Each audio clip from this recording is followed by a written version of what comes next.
Pertama rujukannya. Rujukannya dari huruf A sampai huruf M. Ini sama sekali tidak disebutkan dasar restoratif justice.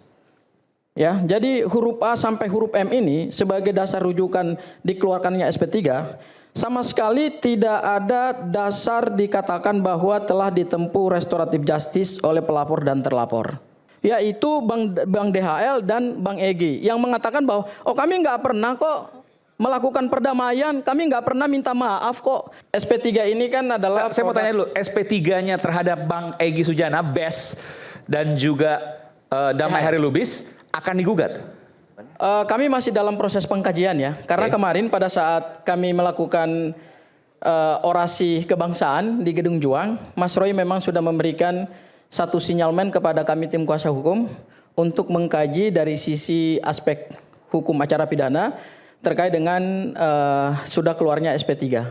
Jadi SP3 ini adalah produknya penyidik Polda Metro Jaya yang didasarkan kalau kita menggunakan KUHP baru didasarkan pada pasal 24 KUHP, yaitu SP3 keluar karena ada beberapa syarat. Pertama, bisa karena alat buktinya dianggap kurang, kemudian juga bisa karena tersangka meninggal dunia, kemudian juga bisa karena daluarsa penuntutan yaitu gugurnya hak menuntut dari penuntut umum, atau kemudian yang terakhir adalah karena dikeluarkannya restoratif justice. Jadi ada perdamaian antara pelaku dan korban. Saya mau tanya, yang kemudian menjadi dasar keluarnya SP3. Nah, karena ada perdamaian antara pelaku dan korban sebagai dasar adalah dikeluarkannya SP3. Ya, betul. Jadi masalahnya di mana? Tentu SP3 yang dasarnya adalah restoratif justice, Mas Aiman, perlu kita kasih catatan spesial bahwa ini adalah SP3 pertama dalam berlakunya hukum pidana nasional yang baru ya, yaitu Undang-Undang Nomor 1 Tahun 2023 tentang KUHP dan Undang-Undang Nomor 20 Tahun 2025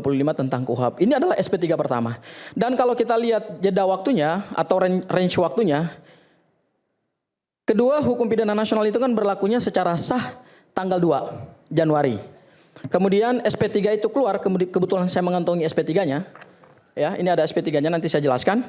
SP3 ini keluar tanggal 15. Jadi hanya selang 14 hari setelah kita berlakukan KUHP dan KUHP baru, kemudian keluar SP3 dengan begitu sangat cepat dengan dasarnya adalah restoratif justice. Jadi ini betul-betul adalah produk hukum paling cepat di dalam hukum pidana nasional kita yang baru. Sebelum Anda lanjutkan, janggalnya di mana? Saya tahu dari nada Anda, ini janggal nih. Anda seolah-olah mau mengatakan itu. Iya, betul. Di mana? Jadi kalau kita ingin mengkaji dasar keluarnya SP3 ini, maka kami sudah membaca semua rujukan-rujukan hukum yang dijadikan sebagai dasar keluarnya SP3.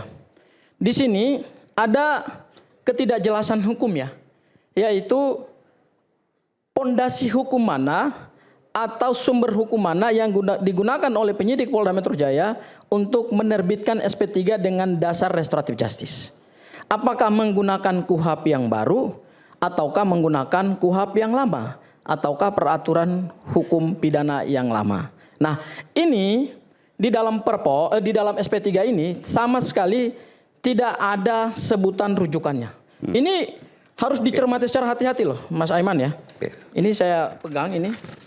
SP3 kan biasanya atas nama atas alasan apa? Ya, pertama rujukannya. Rujukannya dari huruf A sampai huruf M. Ini sama sekali tidak disebutkan dasar restoratif justice. Ya, jadi huruf A sampai huruf M ini sebagai dasar rujukan dikeluarkannya SP3 sama sekali tidak ada dasar dikatakan bahwa telah ditempuh restoratif justice oleh pelapor dan terlapor. Hanya disebutkan Undang-Undang Kepolisian, KUHP baru, KUHP yang baru, kemudian ada 4 LP. Ya, LP-nya itu atas nama Pak Jokowi, kemudian Bung Lecumanan, Andi Kurniawan dan Samuel Sweken, dan tiga-tiganya itu adalah temannya Bang Adi Darmawan. Ya, nah kemudian di sini setelah laporan polisi itu kemudian sprindiknya ada, kemudian SPDP-nya ada, kemudian surat penetapan tersangkanya ada, tetapi terakhirnya langsung surat perintah penghentian penyidikan. Saya kira satu produk hukum yang sekelas Polda Metro Jaya di dalam membuat rujukan hukum formil seharusnya kan disebutkan juga yaitu adanya kesepakatan perdamaian yang dilakukan Pak Joko Widodo dengan DHL dan Tidak PS. disebutkan sama sekali tidak ada. Oke. Ini produk hukum yang sah yang saya pegang ya. Nah, hanya pada saat kalau kita lihat di poin berikutnya itu, di poin keduanya, yaitu hanya disebutkan bahwa berdasarkan restoratif justice. Tetapi kemudian tidak disebutkan kapan kesepakatan itu dibuat dan apa poin kesepakatannya. Harus memang ditulis. Oh, ini kan produk hukum. Seharusnya rujukannya kan harus jelas semua gitu loh. Dasar restoratif justice-nya apa? Iya, dasar SP3-nya kalau dasarnya restoratif justice, dokumen kesepakatannya harus disampaikan, ditulis di sini. Kemudian rujukan restoratif justice ini menggunakan undang-undang yang mana? Apakah KUHP yang baru ataukah undang-undang yang lama ataukah juga perpol yang lama? Karena kalau saya baca di sini, memang di sini menggunakan asas transitoir. Transitoir itu adalah asas transisi hukum. Kalau kita sebut ini, kalau kita belajar hukum antar tata hukum, ini namanya hukum antar waktu. Jadi hukum yang berlaku pada saat sebelum tindak pidana terjadi, kemudian begitu berlaku hukum yang baru, maka di pasal 361 huruf A KUHP yang baru itu disebutkan bahwa penyidikan yang saat ini sedang dilakukan dan belum rampung tetap menggunakan KUHP yang lama. Nah, masalahnya di KUHP yang lama itu, Bung DHL. Ya, baik. Malam Bang DHL. Oke, silakan. Masalahnya, Mas Aiman, di KUHP yang lama itu kan tidak ada aturan terkait dengan restoratif justice. Dahulu restoratif justice itu kan hanya diatur dengan Perpol 8 2021, kemudian peraturan Jaksa Agung, kemudian peraturan Mahkamah Agung. Begitu lahir Undang-Undang 20 tahun 2025, baru semua aturan terkait dengan restoratif justice itu dikodifikasi di dalam KUHP yang baru. Nah, di sini di SP3 ini sangat tidak dijelaskan bahwa tidak disebutkan dasar hukumnya apa gitu. Menurut saya ini cacat formil. Meskipun cacat formil. Karena Anda menilai bahwa itu berdasarkan KUHP yang baru, tapi kemudian tidak dijelaskan secara detail. Kalau kemudian di sini disebutkan pasal 361 huruf A, berarti kan merujuknya pada KUHP yang lama.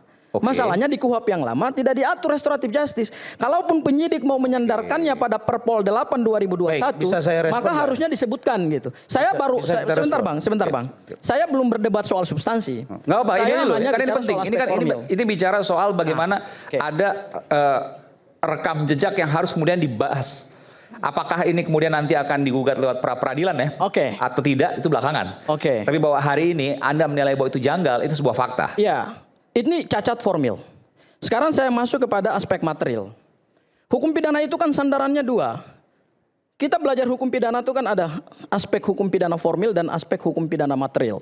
Kalau kemudian kita bicara hukum formil berarti larinya ke KUHP. Kalau bicara hukum pidana material larinya ke KUHP. Nah, saya ingin bicara soal syarat material yang diatur dalam Perpol 8.